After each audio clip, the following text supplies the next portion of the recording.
Bismillahirrahmanirrahim. Assalamualaikum warahmatullahi taala wabarakatuh. Alhamdulillahirabbil alamin wassalatu wassalamu ala asyrafil anbiya'i wal mursalin wa ala alihi wa sahbihi ajma'in. Subhanaka la ilma lana illa ma 'allamtana innaka antal alimul hakim.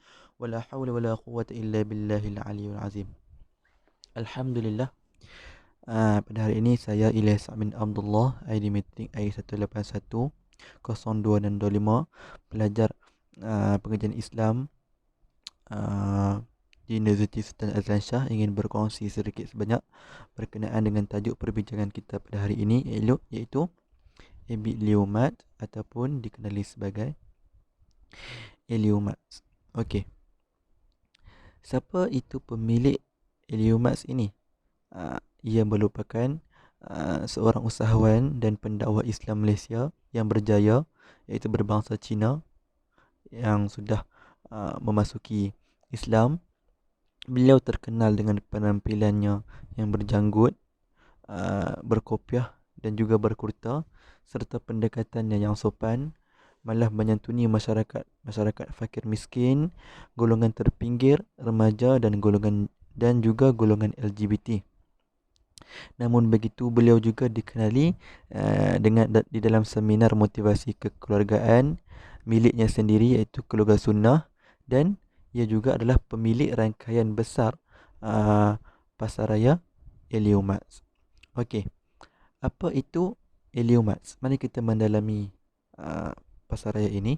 Ia merupakan sebuah pasaraya ekonomi yang murah dan harganya berpatutan.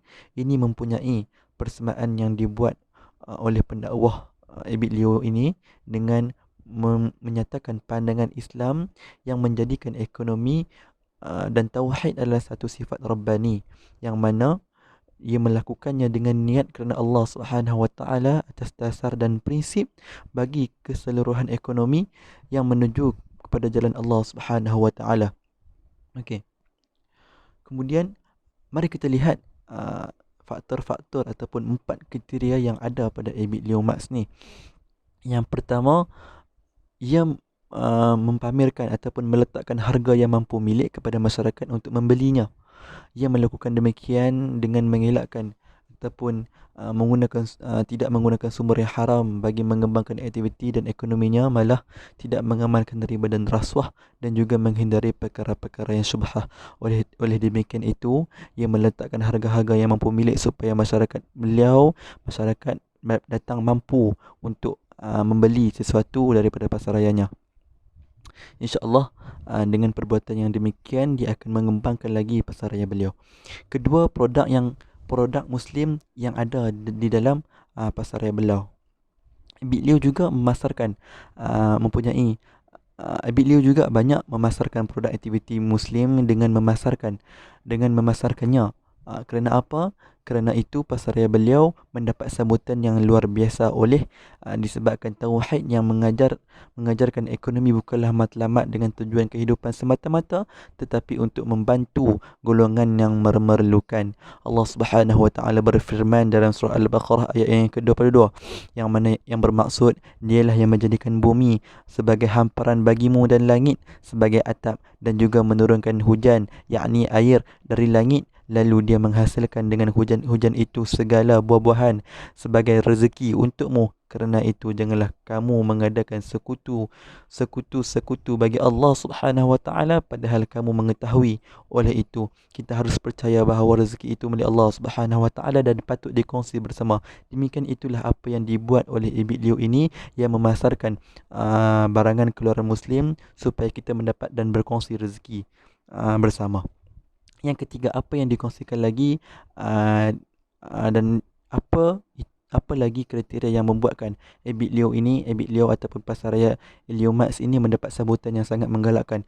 Yang ketiga, dia membuat food bank. Okey, food bank yang kita tahu, sekiranya kita tidak mempunyai keperluan ataupun duit untuk membelinya, kita boleh mengambil apa yang ada di dalam di tempat yang disediakan untuk meletakkan food bank, apa saja yang ada untuk dibawa balik supaya kita dapat berkongsi rezeki bersama-sama.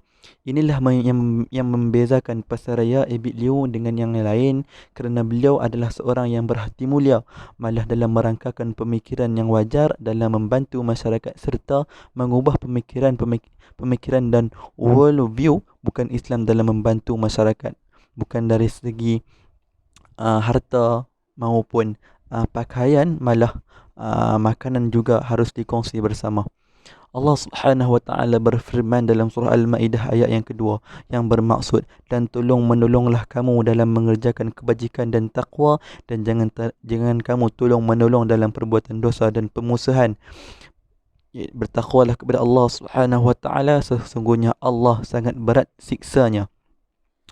Oleh yang demikian, kita haruslah bertolong menolong. Dengan adanya food bank yang ditawarkan oleh Abid Liu ini, kita dapat mencari ataupun mendapat bekalan di akhirat kelak dengan memberi pertolongan, iaitu dengan mengadakan food bank tersebut. Okey.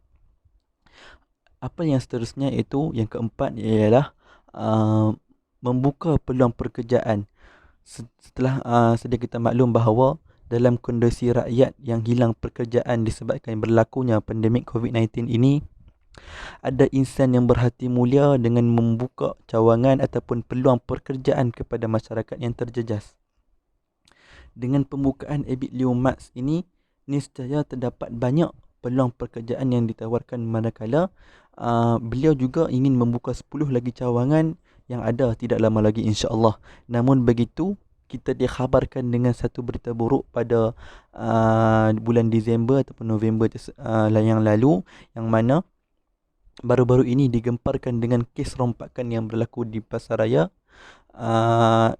Rompakan berlaku di Pasaraya tersebut di Petaling Jaya. Namun yang mengejutkan kita adalah perasaan Abid Liu yang menggambarkan dirinya sedang diuji oleh Allah Subhanahu Wa Taala. Ini menggambarkan bahawa pegangan ataupun tauhid yang memainkan peranan dan menjaga hati seseorang manusia itu. Insya-Allah, jika kita pegang dengan hati yang kuat tauhid kepada Allah Subhanahu Wa Taala, insya-Allah ujian yang kita hadapi, kita akan mengawalnya dengan tenang dan baik, insya-Allah. Oleh itu, saya menyeru kepada masyarakat supaya mendapat membantu untuk mengembangkan lagi dan support Abid Liu Mats supaya bangsa dan agama Islam menjadi ataupun pemangkin kepada ekonomi Malaysia, supaya tidak kepada masyarakat ataupun bangsa-bangsa yang lain, insya-Allah. Okey, sekadar itu daripada saya. Subhanakallah. Sekadar itu daripada saya. Saya sudahi dengan wabillahi taufiq wal hidayah. Wassalamualaikum warahmatullahi taala wabarakatuh.